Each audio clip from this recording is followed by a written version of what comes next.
Okay, this is day 19. This is part 4. Sorry about this, carrying this stuff around, coffee stains and so forth. But here is basically what I think happened between 2005 and 2009. Bill Clinton did a deal with this Zara guy, and it's Zara something, and Judicial Watch actually did a nice piece on this. Somebody had a good joke. He said, George, if they're Judicial Watch, you're Judicial Action Now. You should start a website called Judicial Action Now. So anyway, they did this guy, this ex-Russia mogul, Zara, and then it's going to be some other stuff. But just remember, za, pizza, and then ra, screaming hooray for pizza, Zara. Zara here, yay for pizza, is a Kazak. He's a Kazak mogul, okay? And he has 20% of the world's uranium. He comes forward with the Clintons and Frank Giustra. Frank Giustra discovers this guy and goes to the Clintons and says, hey, if you can help me with Russia sell their highly enriched uranium, we can sell it all over the Middle East. We can sell it maybe all over the world. And of course, guess who is in the Senate Armed Services Committee? McCain, Lindsey Graham, all the players that you see now. I don't know if Burr is there from North Carolina, but you're going to have Hillary there, and you're going to have David Petraeus. Well, why not? Of course, the FBI manages the flow of uranium. We can, Bob Mueller can help arrange that. So we just take the HEU, very expensive, very highly valued. We just take it down to Uzbekistan, as I've said before. You've seen the big sculpture of this. You just take a left turn. The reason why you go down to Pakistan, and the reason why Imran's dad hires all these Uzbeki, the Punjab hires all these Uzbekis, is there's a direct connect. This is the drug route to Iran and Europe.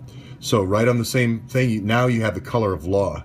What you've added now to the drug trade is color of law. And I'm saying this happened at least until 2005. Okay, that's when the Zara deal happened. From there, you go to Azerbaijan, Qatar, Kingdom of Saudi Arabia, and this is where I believe Waleed is involved, and he's going to have his royal family members. The families on the outs, the black sheeps are going to be get in the weapons business.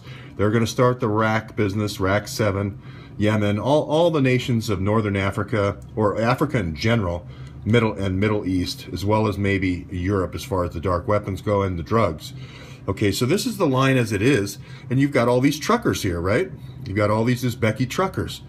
Well, when Hillary becomes Secretary of State in 2009, I think she says, hey, we can make this the color of law that we had here for our drug line here. Why don't we just do the same thing here? We have all these containers.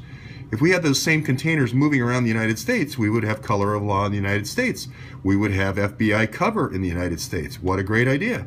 Why not take this company that has the export license, one of the export licenses, and go after them?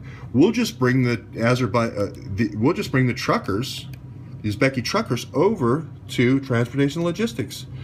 We'll just get them EB-5 visas. Now, the people who are supposed to be watching the store here is OPM. You know OPM because you know Mike McMahon, right? Well, it turns out the lead investigator is somebody named Rose Gross. We looked at that case yesterday. There is a case, U.S. versus Gross, in one of these unsealed indictments. The other person who's supposed to be watching this, and I don't know if this is a fake name, Motley Fool, and I don't know if these are all Motley Fools or Motley Crew, what they are. Could be, but that's a person at the State Department that there's $500,000 that goes missing from the Transportation Department. $500,000 worth of trucks. Are those $500,000 the trucks for the Uzbeki truckers? I don't know, but it lines up pretty good. And then all you do is you just chain migration, just like Trump said, 23. Okay, where are the 23? Well, the first one I think was Cleveland. Then the next one was Cincinnati. Then they did Chicago. We have Rashid in Chicago. Then they did Kentucky. I think there was one in Kentucky. I think there was one in Tennessee. And then every port along the way. I didn't add them all in. This is Cherry Point, North Carolina. And then you're going to have one in Norfolk, and you're going to have one at all the different Navy bases. Right? And now I've got color of law and FBI protection over all my rat lines. Boom. On the East Coast. And don't forget, add in Louisiana, add in New Orleans, add in Texas, add in California, Oregon, Nevada. And I think you're going to come really closely to 20 blackberries for those 20 ports. 23 truckers, 23 ports. I don't know.